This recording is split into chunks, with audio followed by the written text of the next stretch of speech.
쇼펜하우어의 생애. 아르투어 쇼펜하우어는 1788년 2월 22일 독일의 단치이에서 태어났다. 미국 헌법이 시행된 해이고 한국은 천주교가 들어와 서학이 확산되기 시작된 즈음이었다.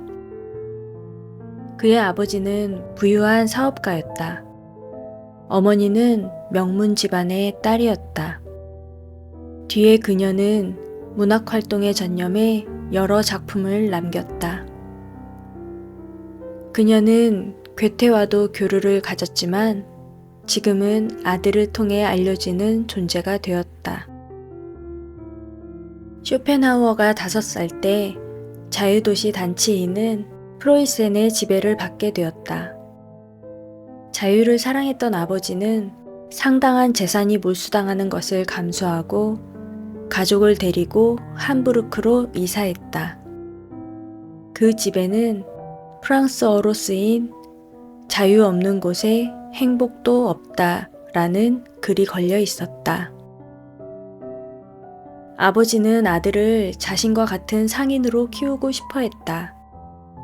상인이 되려면 세상을 알고 알맞은 예의범절을 익혀야 한다고 생각한 아버지는 쇼펜하우어에게 그즈음 널리 쓰이던 프랑스어를 배우게 했다. 언어를 익히려면 그 나라에서 생활하는 게 가장 좋은 방법이라고 생각해 르아브르에 사는 친구에게 아들을 맡겼다. 세계 여행과 학자 사이의 선택. 11살 쇼펜하우어는 마침내 함부르크로 돌아왔다. 프랑스인처럼 유창하게 프랑스어를 구사하는 쇼펜하우어를 보고 아버지는 매우 기뻐했다. 쇼펜하우어는 그 뒤 3년 동안 함부르크의 철학 박사 룬게에게 상인과 교양인으로서 필요한 모든 교육을 철저하게 지도받았다. 그즈음 쇼펜하우어의 마음속에는 학자로 살고 싶다는 희망이 싹트기 시작했다. 하지만 아버지는 아들이 상인의 길을 걷는 게 가장 좋다고 확신하고 있었다. 그래서 아들의 희망에 귀 기울여 주지 않았다. 그러나 쇼펜하우어의 결의가 확고하자 아들에게 선택을 하도록 했다. 나는 네 어머니와 함께 유럽을 여행할 생각이다. 너도 함께 가겠니? 그렇지만 그 전에 약속할 것이 있다. 여행에서 돌아온 뒤에는 상인이 되겠다고. 그러나 네가 학자가 될 꿈을 포기할 수 없다면 여기에 남아 라틴어를 배우도록 해라. 어느 쪽을 택하든 너의 자유다. 아직 호기심이 왕성한 15살 소년에게 세계 여행이란 거부하기 힘든 유혹이었다. 아르투어는 아버지가 바라는 대로 상인이 되겠다고 약속했다. 유럽을 돌아보다. 쇼펜하우어 가족은 2년 동안의 유럽 여행길에 올랐다. 영국에서 쇼펜하우어는 런던 윈블던 기숙사에 맡겨졌다. 영어를 배우기 위해서였다. 아르투어가 여행 도중 쓴 일기에는 염세주의 분위기가 풍기고 있었다. 그는 풍경과 사람들, 예술작품, 그리고 모든 사회 문제에 대해 제3자적 시각에서 보고하는 태도로 기록했다. 그는 살아있는 인간이 결코 벗어날 수 없는 인간의 굴레를 보았으며 그 속에서 인간은 고통과 괴로움을 겪을 수밖에 없다고 생각했다. 이 2년의 여행은 어린 쇼펜하우어의 인격 형성에 커다란 영향을 미쳤다. 여느 소년이었더라면 대학에 진학하기 위해 라틴어와 그리스어 등을 배웠을 2년 동안 그는 여행을 했다. 나중에 그는 다음과 같이 그 시절을 추억하고 있다. 나는 정규 교육을 전혀 받지 않았다. 하지만 그 16살 때의 여행길에서 젊은 시절 생로병사의 고통을 목격한 석가모니처럼 삶의 번뇌에 사로잡히게 되었다.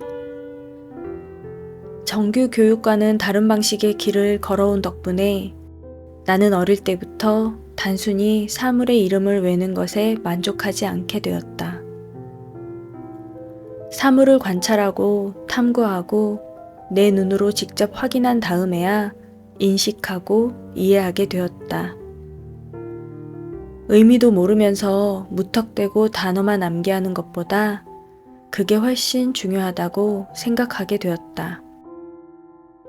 그래서 나는 단어를 아는 게 그 사물 자체를 아는 것이라는 착각을 피할 수 있었다. 아버지의 죽음과 홀로 남겨짐. 1805년 아버지가 스스로 생을 마감하며 갑자기 세상을 떠났다. 애정이 풍부하고 선량했던 아버지의 죽음은 어린 쇼펜하우어에게 큰 충격을 주었다. 아버지는 엄격했지만 진실하고 정의감이 강했고 신의가 두터운 사람이었다. 그는 이러한 아버지를 늘 자랑스러워했다. 그러한 아버지의 갑작스러운 죽음은 그가 여행 중에 했던 생각들을 강하게 되살아나게 만들었다. 그의 마음을 흔들어 놓았던 삶의 번뇌가 아버지를 여인 슬픈 사건 때문에 다시 고개를 들기 시작한 것이다. 그렇잖아도 어두운 그의 성격은 더욱 암울해졌고 심각한 우울증에 빠지기 직전에 이르렀다. 얼마 뒤 쇼펜하우어가 18살이 되었을 때 어머니는 여동생을 데리고 바이마르로 이사했다. 그는 혼자 함부르크에 남겨졌다. 어머니는 아버지보다 20살이나 어렸다. 결혼했을 때는 남편 곁에서 유복한 생활에 젖어 살았지만 차츰 평범한 남편과의 생활에 실증을 내게 되었다. 남편이 죽었을 때 30대의 한창 나이였던 그녀는 모든 일을 즉흥적으로 행동했다. 어린 쇼펜하우어에게도 스스럼 없이 싫은 소리를 늘어놓을 정도였다. 어머니가 바이마르를 선택한 이유는 평범한 남편과 사는 동안 행복을 누리지 못했으므로 남편이 죽은 지금 자유의 두 날개를 활짝 펴고 마음껏 연애를 즐겨보고 싶었기 때문이었다. 아버지를 존경하고 애착을 가졌던 아르투어에게 그 시절 어머니의 행동은 마치 햄릿이 그 어머니의 재혼에 대해 느꼈던 것과 같은 감정을 품게 했다. 어머니는 바이마르로 간 뒤 타고난 재주를 발휘해 관직을 얻어 궁정을 드나들게 되었고 그 지방에서 확실하게 자리를 잡았다. 그리고 사교계에서도 대활약을 하게 되었다. 그녀가 주최한 사교 모임은 순식간에 유명해져 괴테, 빌란트, 프리드리히 마이어까지 얼굴을 내밀었다.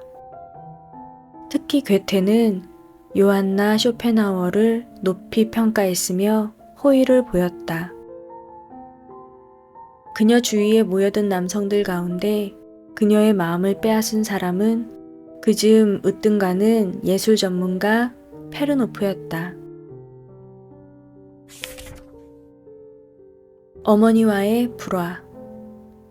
1807년 쇼펜하우어는 학자로서의 꿈을 위해 김나지움 입학을 준비했다. 어머니는 쇼펜하우어가 바이마르로 오는 것을 반기지 않았다. 아들과 함께 살면 지금의 즐겁고 만족스러운 생활을 망치게 되지 않을까 염려한 것이다. 그녀의 편지를 보면 이런 두 사람의 갈등을 잘 알 수 있다. 네 간섭이 너무 심해서 참을 수 없단다.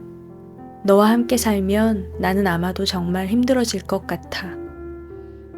너의 그 집요한 성격은 모든 것을 꼬치꼬치 알려야 할 테고 결국 독선적인 정열로 발전하게 될 것이다.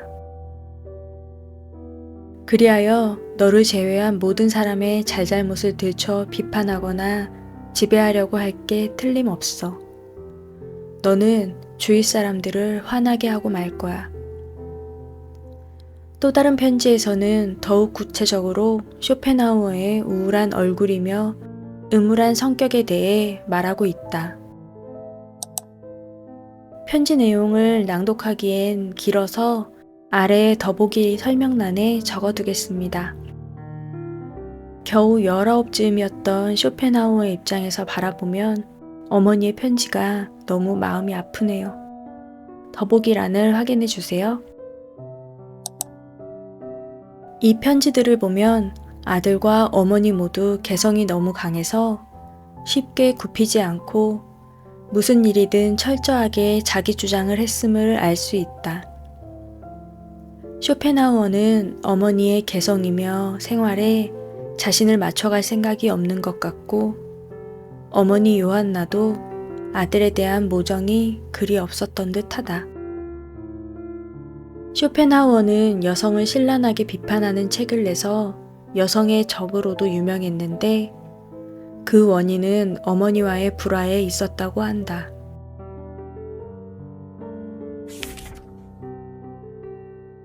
유산 상속과 괴팅겐 대학 입학 1809년 쇼펜하우어가 성인이 되었으므로 어머니는 남편의 재산 일부를 나누어 주었다.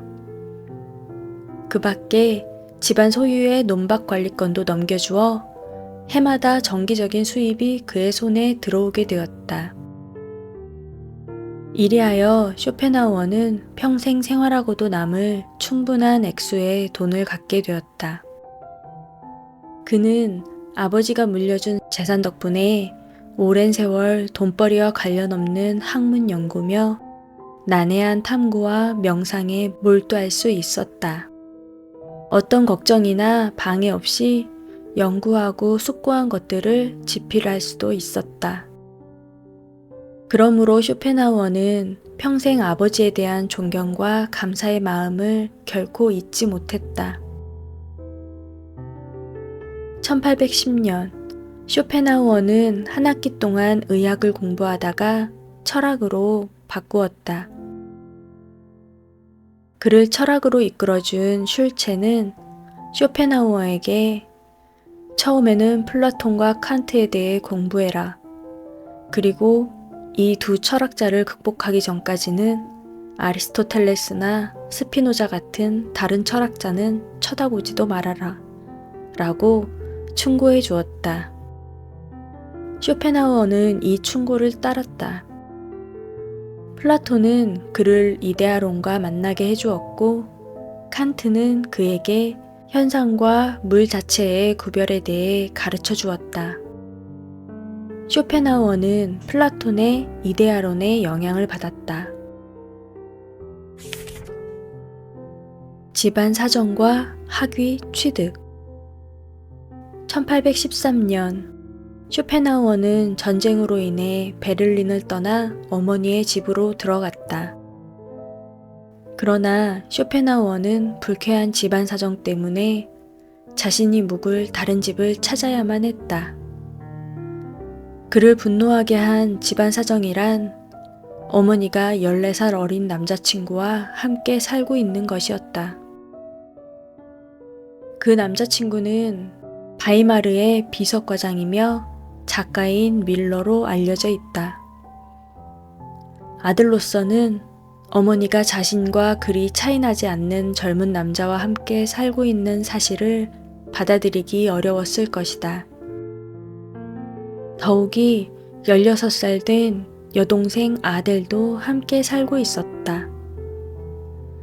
쇼펜하우어는 아버지와 함께한 아름다운 추억이 깨어지고 더럽혀졌다고 느꼈다.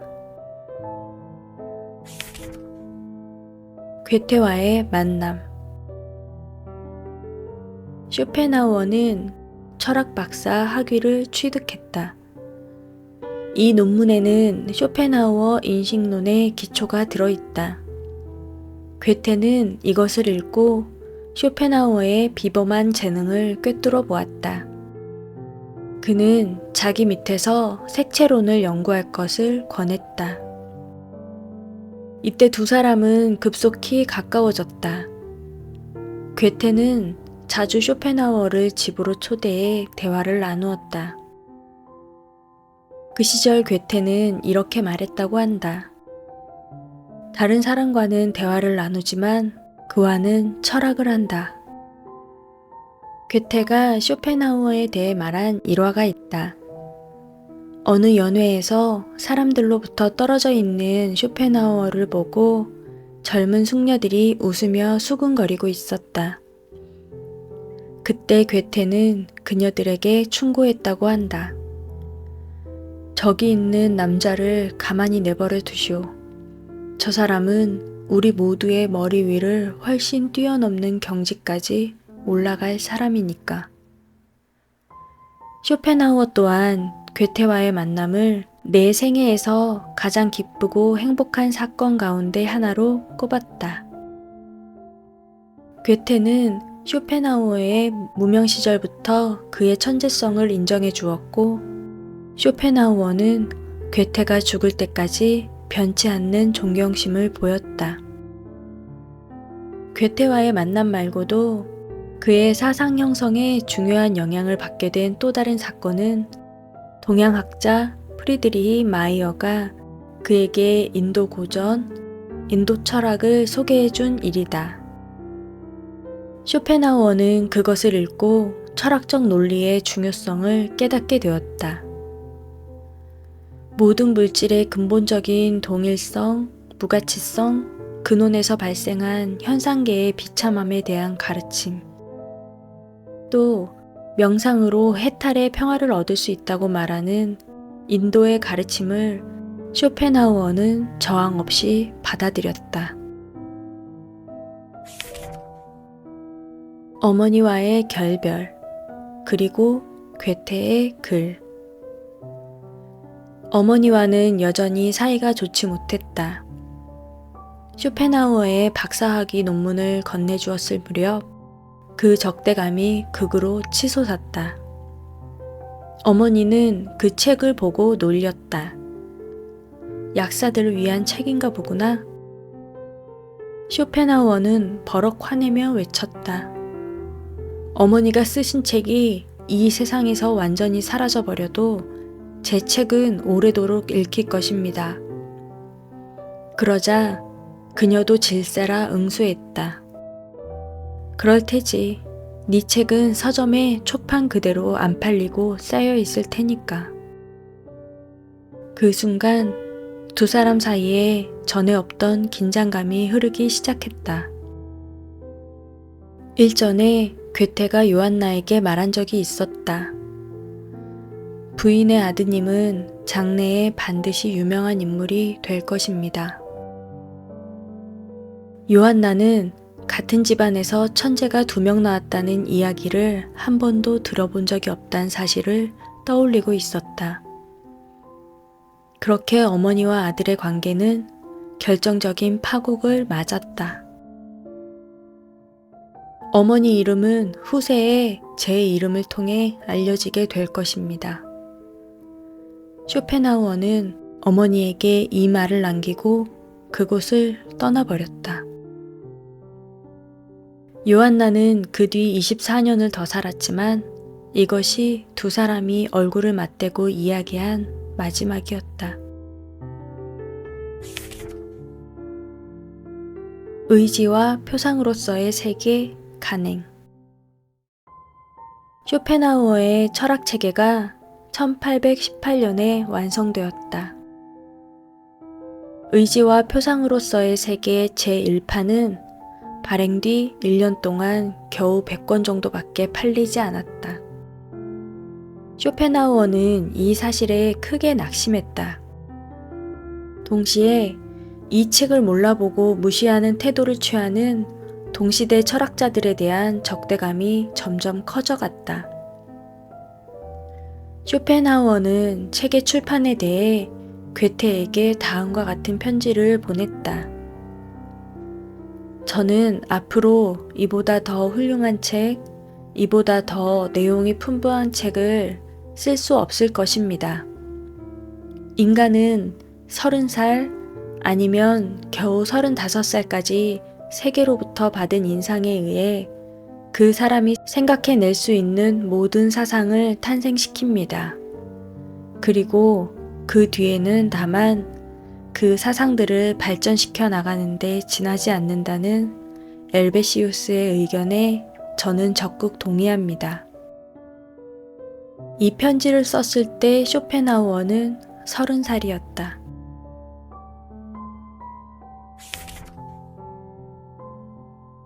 헤겔과의 대립. 쇼펜하우어는 교수직을 얻기 위해 시험 강의를 하게 되었다. 그날 베를린 대학 대강당에는 그 유명한 헤겔을 비롯한 철학 관계자들이 모두 참석했다. 강의가 끝나자 헤겔은 말이 길 위에서 들어눕는다면 그 이유는 무엇인가? 라는 당혹스러운 질문을 했다. 쇼펜하우어는 옛 스승의 도움으로 무사히 위기를 벗어날 수 있었다.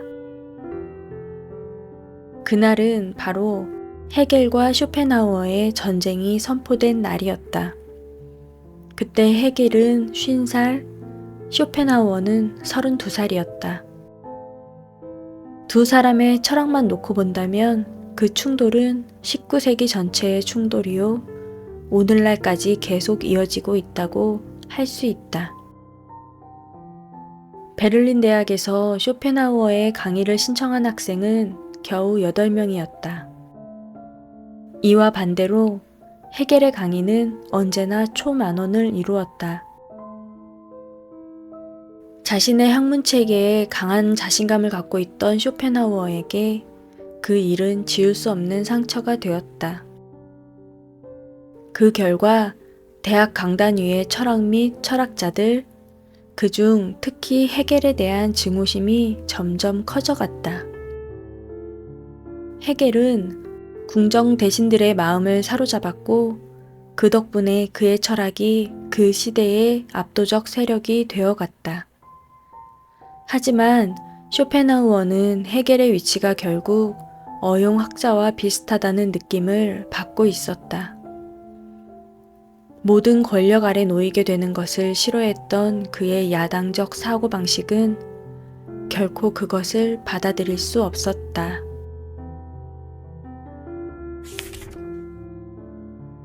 메돈이라는 여인.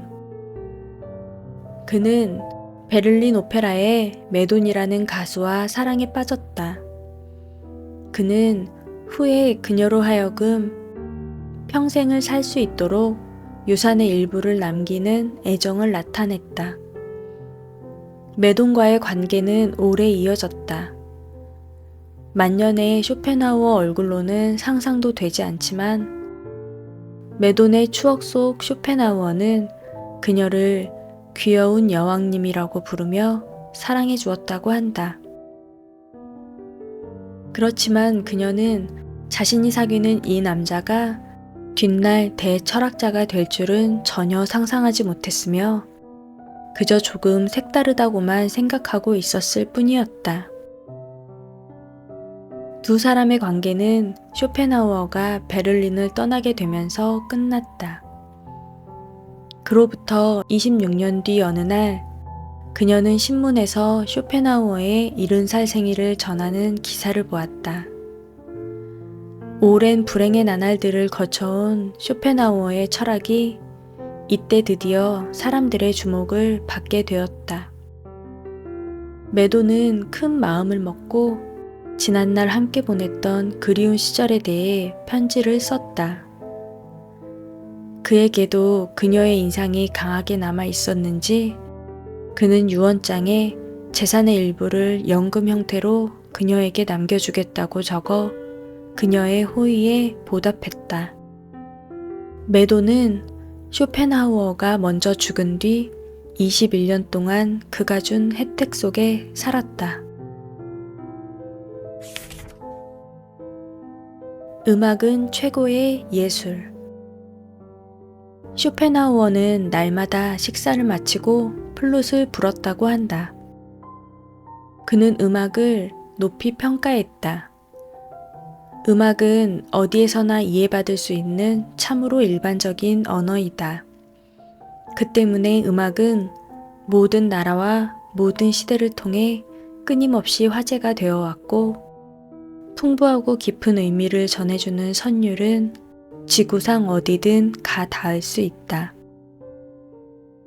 또 음악은 번역이 필요 없다. 러시아어를 몰라도 러시아 민요에 가슴이 찡해질 수 있다. 다음과 같은 그의 짤막한 음악 비평 한마디는 정말 재미있는 비유가 아닐 수 없다. 단조 알레그로는 구두가 살에 스쳐 아픈데도 춤을 추는 것과 같다.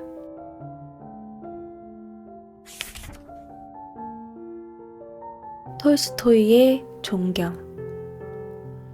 대문호이며 개혁가였던 톨스토이는 쇼펜하우어를 위대한 인물로 평하고 존경하였다. 톨스토이가 친구에게 보낸 편지가 있다. 쇼펜하우어의 위대함, 그리고 내가 지금까지 한 번도 느껴보지 못한 수많은 정신적 향락들이 나를 완전히 사로잡아 버렸네. 지금 나는 쇼펜하우어가 인간들 가운데 가장 천재적인 인물이라고 생각하네. 쇼펜하우어를 읽으면서 나는 그의 이름이 왜 세상에 알려지지 않았는지 이해할 수가 없어. 그 이유는 아마도 사람들이 흔히 말하듯 세상에는 바보들만 존재하기 때문일 거야. 지나치게 여겨질 정도의 존경일지 모르지만 실제로 그의 서재에는 쇼펜하우어의 초상화만 유일하게 걸려 있었다고 한다. 쇼펜하우어의 마지막. 1860년 9월 21일 아침, 쇼펜하우어는 기분 좋게 식탁에 앉았다. 가정부가 창문을 열어놓고 밖으로 나갔다. 그리고 잠시 뒤 주치의가 왕진 왔을 때 쇼펜하우어는 소파 구석에 엎드려 숨져 있었다. 폐렴이 원인이었다. 죽은 그의 얼굴은 평안했으며 고통의 흔적은 전혀 보이지 않았다고 말했다. 그때 나이 72. 쇼펜하우어는 세상을 떠났다. 방구석의 탁자 위에 금박을 입힌 불상이 놓이고 책상 위에는 칸트의 흉상이 있었다. 소파 위 벽에는 유화로 그려진 괴테의 초상화가 걸려 있었다. 그리고 사방의 벽에 칸트, 세익스피어, 데카르트의 초상화와 그의 젊은 시절 초상화가 걸려 있었다. 쇼펜하우어 생전의 희망대로 묘비에는 이름 말고는 아무것도 적지 말라는 그의 지시에 따라 간결하게 아르투어 쇼펜하우어라고만 새겼다. 묘지는 어떻게 하겠느냐는 질문에 쇼펜하우어는 웃으며 대답했었다. 어디라도 괜찮네. 내가 어디에 있든 사람들이 나를 찾아낼 테니까. 그비너와 그의 친구들은 프랑크푸르트 시립 묘지를 선택했다. 안타깝게도 그가 살던 집이며 기념비 등은 세계대전 때 파괴되어 흔적도 없지만 이 무덤만은 150여 년이 지난 오늘날까지 그대로 보존되어 있다.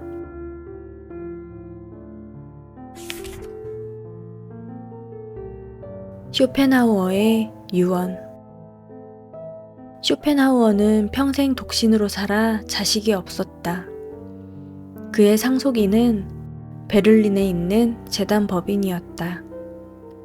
그는 제자들이나 가정부에게 물려준 재산 말고는 폭동 및 반역운동 때 독일의 법 질서를 유지하고 재건하기 위해 싸우다 부상 입은 프로이센 병사들과 전사자들 유족을 위해 그의 전 재산을 기부했다.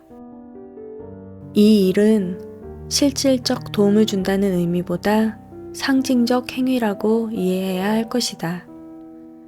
그는 괴테와 마찬가지로 법 질서를 파괴하는 모든 행위에 본능적 혐오감을 갖고 있었으며 그 때문에 법을 유지하기 위해 목숨을 기꺼이 내놓은 병사들의 행동을 칭찬해주고 싶었으리라. 그리고 국가로 말미암아 부상당하고 죽어간 사람들에 대해 충분하게 보상하지 않은 국가와 위정자들의 냉담한 태도에 대한 분노의 표출이었을 것이다. 그는 유언장 첫머리에 불행한 사람에게 동정을 이라는 의미의 라틴어를 적어 놓았다. 그가 죽기 직전 인간의 정신을 다시 한번 표현한 것이라고 해석해야 할 것이다. 그는 오랜 세월 그를 위해 일해준 가정부에게 종신연금과 물건들을 남겨주었다. 또 유언 집행인 그 민원은 쇼펜하우어의 모든 장서를 물려받았다. 다른 제자들과 친구들에게는 저마다 유품을 남겨주었다. 그 유품들은 대부분 프랑크푸르트의 쇼펜하우어 기념실에 진열되어 이 위대한 철학자를 추억하게 한다. 쇼펜하우어는 진정한 의미에서의 염세주의자는 아니었다. 그는 지성보다 앞서는 인간 존재의 제1요소는 의지라고 보았기 때문이다. 정신과 이성이 아니라 뒷관력, 창조력, 비합리적인 것에 주목했던 이 철학자는 프로이트와 니체, 바그너, 비트겐슈타인, 토마스 만, 토마스 하디, 프루스트 등에게 영향을 미치고 있다. 아르투어 쇼펜하우어의 생애. 따뜻한 위로가 필요한 밤, 산책방.